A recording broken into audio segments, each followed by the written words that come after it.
buenas, bienvenidos a Relis Siglo XXI, a nuestra serie sobre las grandes religiones.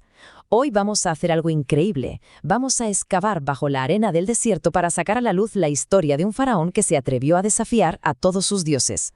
A ver, pensadlo por un momento. ¿Y si la idea de un solo dios no fuera algo tan moderno? ¿Y si un hombre, hace más de 3000 años, ya hubiera tenido esa revelación? Pues de eso va esta historia, la del misterio de Akenatón, el faraón rebelde. Para entender la que se lió, primero tenemos que poner el escenario. Imaginemos el antiguo Egipto, un imperio superpoderoso, estable, que adoraba a un montón de dioses. Pero ojo, en la cima, el faraón no estaba solo. Tenía a los sacerdotes del dios Amón, que eran como los influencers de la época, con un poder inmenso. Y en medio de este panorama tan estable, llega al trono un nuevo faraón, Amenhotep IV. Y creedme, nadie se imaginaba lo que estaba a punto de pasar. Llega el 5.º año de su reinado y ¡boom!, hace algo que nadie podía ni imaginar. Se cambia el nombre a Akenatón y suelta la bomba. Se acabaron los dioses de siempre, Anubis, Horus, Amón, todos fuera. A partir de ese momento solo existiría un único dios, Atón, el disco del sol. Pero a ver, esto no fue un simple cambio de opinión, fue una revolución en toda regla. Mirad la diferencia. De tener un montón de dioses pasamos a uno solo. De que los sacerdotes fueran los intermediarios, ahora el único que podía hablar con ese dios era el faraón.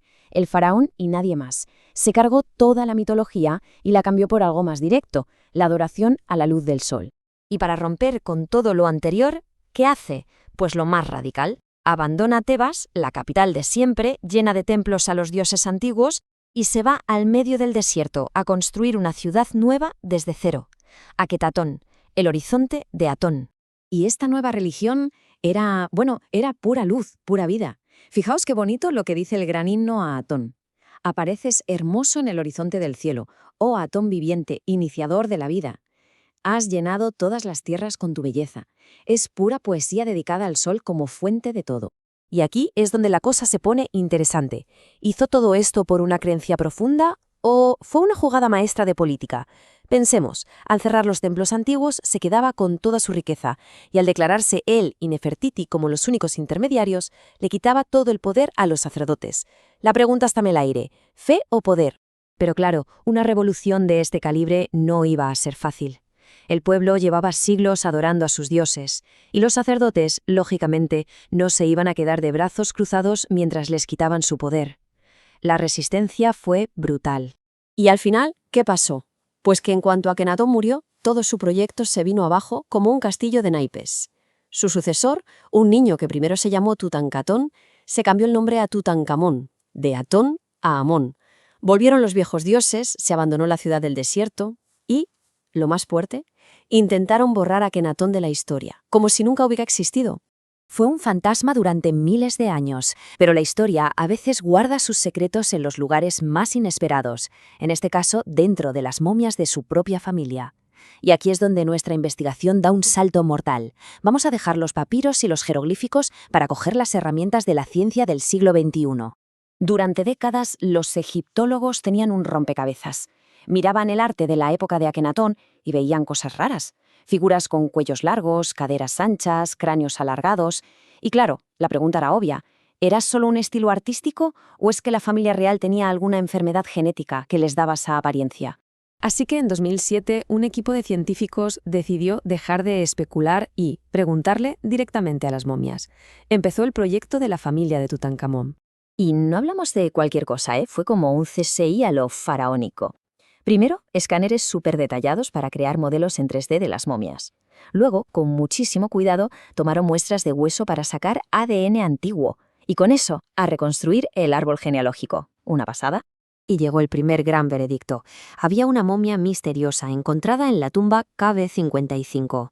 Pues bien, el ADN habló. Y no dejó lugar a dudas. Esa momia era el padre de Tutankamón. Habían encontrado a Akenatón. Con Akenatón identificado, pudieron responder a la gran pregunta. ¿Y la respuesta?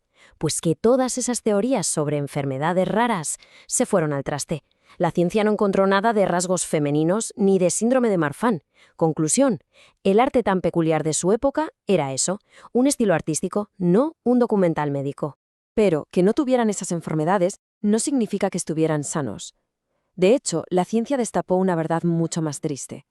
La familia real sí que tenía problemas y serios. Akenatón tenía el paladar hendido, la columna desviada, y el pobre Tutankamón, el famoso rey niño, tenía un pie zambo y una enfermedad que le necrosaba los huesos. Por eso se encontraron tantos bastones en su tumba. Los necesitaba para poder andar. Y aún había más. El ADN escondía otro secreto, un asesino invisible que corría por la sangre de la familia. En 4 de las momias analizadas, incluida la de Tutankamón, encontraron restos de la misma infección. Y esa infección era la malaria trópica, o sea, la peor versión de la malaria, la más mortal. Una enfermedad causada por un parásito que, por cierto, era súper común en las orillas del Nilo. Así que al final, la ciencia nos pinta un retrato muy diferente. Tutankamón no era un rey dios todopoderoso, era un chaval frágil, debilitado por sus problemas de nacimiento y, para colmo, por la malaria. Probablemente se rompió una pierna y con las defensas tan bajas, la infección acabó con él. Y volvemos al principio. Akenatón. ¿Un visionario o un hereje? ¿Una revolución de fe o una jugada de poder? Su historia nos enseña algo increíble, cómo las ideas más grandes a veces dependen de algo tan frágil como la salud de un cuerpo humano. ¿Quién sabe qué otros misterios siguen esperando bajo la arena? Bueno, qué viaje. Muchísimas gracias por acompañarnos en esta excavación en el tiempo. Si os ha gustado y no queréis perderos los próximos enigmas que resolvamos, ya sabéis, suscribíos a Reli Siglo XXI. Y muy importante, dadle a la campanita para que os avisemos. Nos vemos en la próxima.